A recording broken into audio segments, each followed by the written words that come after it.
Bismillahirrahmanirrahim. Assalamualaikum warahmatullahi wabarakatuh. Waalaikumsalam Waalaikumsalam warahmatullahi wabarakatuh. Anak-anak sekalian, kaifa halukum fi hadzal sabah? Alhamdulillah bil khair. khair. Pada hari ini kita akan melakukan pembelajaran. Kita akan berdoa terlebih dahulu.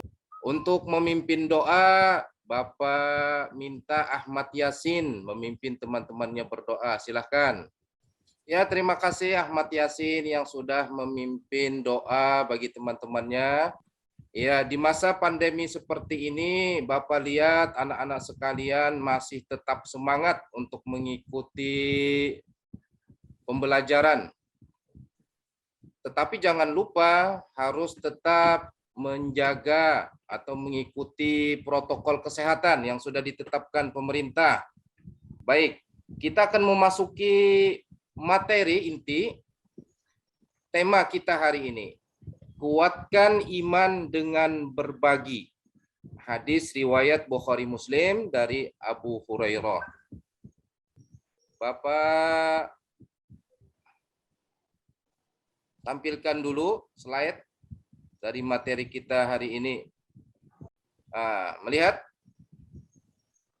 tema kita adalah kuatkan iman dengan berbagi.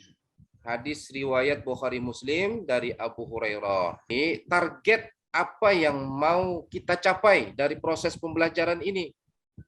Pertama, kalian dapat melafadzkan hadis riwayat Bukhari Muslim dari Abu Hurairah. Kalian juga dapat menganalisis isi kandungan hadis riwayat Bukhari Muslim dari Abu Hurairah tentang infak di jalan Allah Subhanahu wa taala.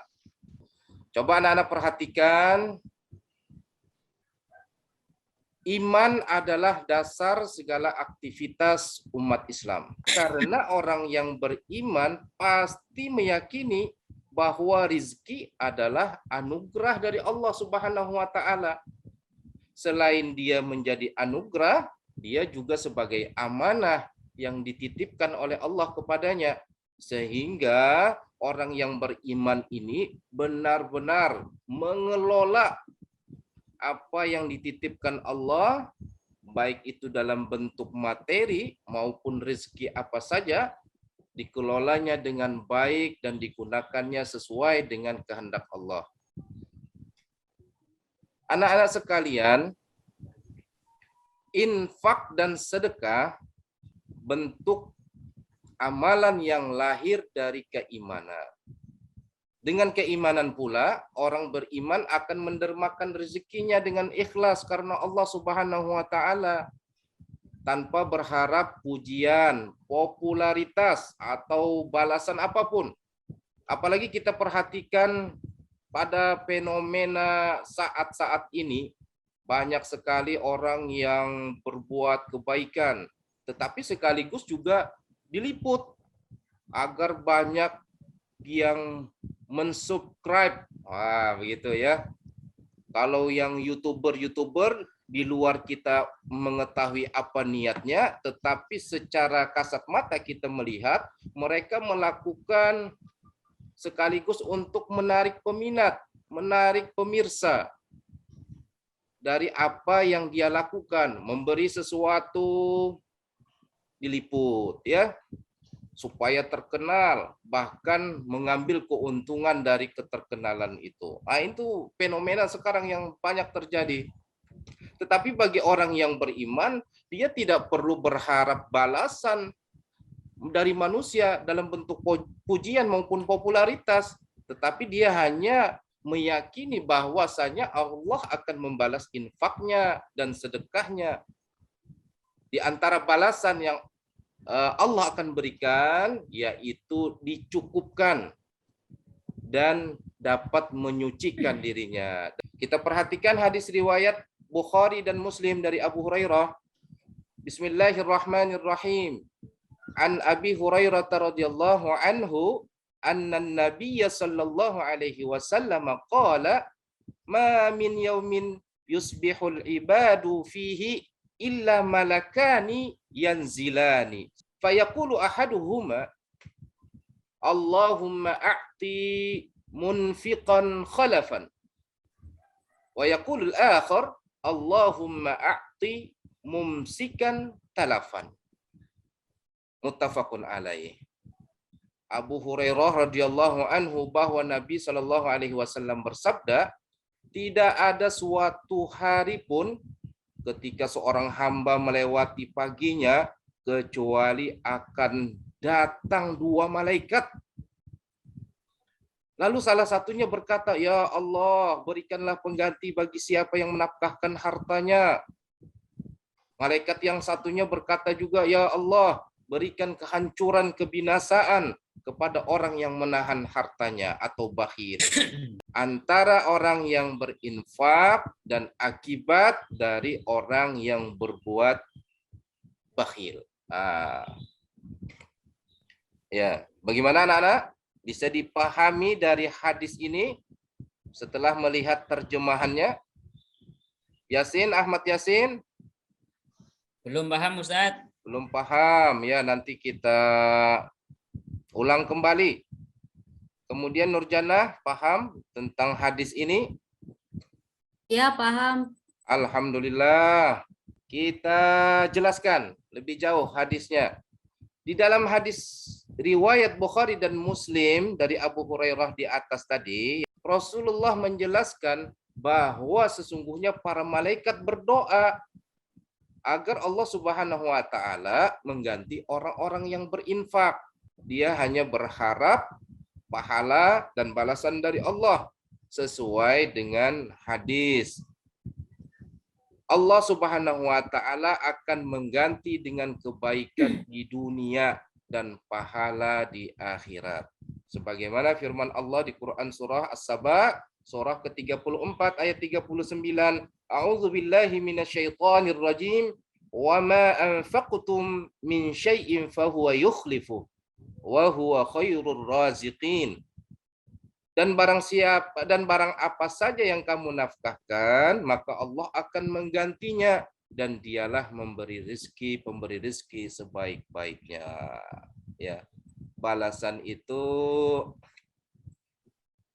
bisa spontan, bisa ditunda sesaat, dan bisa ditunda lebih lama, sesuai kehendak dan keinginan Allah, karena pasti terbaik apa yang Allah kehendaki. Manusia berkehendak, tetapi kehendak Allah yang utama. Ya, selanjutnya, setelah kita memperhatikan ayat tersebut, anak-anak, sesungguhnya harta yang diinfakkan itu tidak hilang. Kita keluarkan Rp1.000, jumlah yang terkecil dari nominal rupiah kita, misalnya Rp1.000 atau Rp100. Bagi orang yang beriman, dia meyakini bahwa infaknya yang dikeluarkannya itu tidak hilang dari genggamannya. Akan tetapi sebaliknya, Allah akan menggantinya bahkan yang lebih baik dari yang diinfakkan. Demikian pula Rasulullah menjelaskan bahwa para malaikat mendoakan agar Allah Subhanahu wa taala melaknat dan menghancurkan atau membinasakan orang yang bakhil atau kikir terhadap hartanya. Luar biasa ya. Ada dampak positif dan dampak negatif bagi orang yang berinfak dan yang bakhil. Kita lanjutkan, anak-anak masih semangat? Masih, semangat? Pak. Masih ya, Ahmad Yasin, semangat ya. Ya, semangat Pak. Nurjannah, semangat? Semangat, Pak. Semangat. Tetap harus semangat ya. Yasin ngantuk tuh Pak. Ngantuk. Sebagai orang yang beriman, anak-anak ya, kita lanjutkan. Yakin tentunya. Yang harus kita tanamkan di hati bahwa doa para malaikat akan dikabulkan oleh Allah Subhanahu wa taala. Banyak contoh kejadian dalam kisah-kisah terdahulu bagaimana Allah menghancurkan orang-orang yang bakhil terhadap hartanya. Begitu pula kebalikannya, bagaimana Allah Subhanahu wa taala membalas kedermawanan orang-orang yang berinfak di jalan Allah Subhanahu wa taala. Firman Allah Subhanahu wa taala, Dalam Quran surah Al-Anbiya ayat 28, A'udzu billahi minasyaitonir rajim, ya'lamu ma baina aydihim wa ma khalfahum wa la yashfa'una illa liman irtada wa hum min khasyatihi musyfiqun. Allah mengetahui segala sesuatu yang di hadapan mereka atau malaikat dan yang di belakang mereka, dan mereka tiada memberi syafaat melainkan kepada orang yang diridhai Allah, dan mereka itu selalu berhati-hati karena takut kepadanya.